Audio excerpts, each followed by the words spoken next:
يا عيني يا عيني على الذكاوة. كيفكم؟ اليوم رح نعمل أحلى سناك صباحي. هو سناك وغدا كمان بدنا نقول.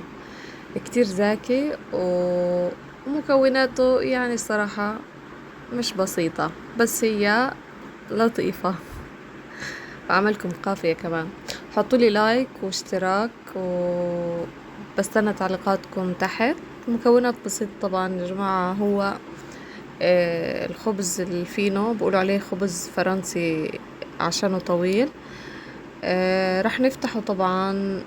شوفوا انتوا افتحوا بالطريقة اللي بدكم اياها، بس بالنهاية رح نوصل لهاي النتيجة انه يكون مشقوح نصين. بعد ما نيجي نقطعه رح نحط عليه شوية زيت. زيت زيتون طبعا. مش هقولكم انه اشتقت كتير كتير للزيت تبع غزة، كان كتير زاكي، اذكى بكتير صراحة من هان. هنحط شوية مش كتير يعني، لانه زيت الزيتون بدي نكهة حلوة للاكل وبنفس الوقت مفيد. بس للأمانة هان ما بعرف، لما بدوق الزيت بحس انه مش مزبوط.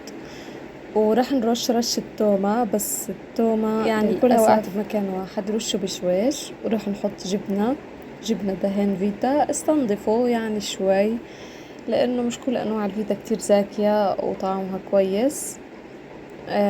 أصلا بقولكم إن أنا لما عملت الفيتا ما كنت بدي أعملها، عملتها بس عشان الوالدة، لأني أنا خلص شبعت منها بالحار مش قادرة أكلها.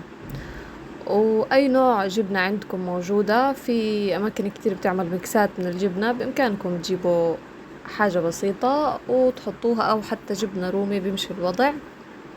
ورشة زعتر. طبعا الزعتر هذا حاجة اساسية عنا احنا الغزازوة والفلسطينية.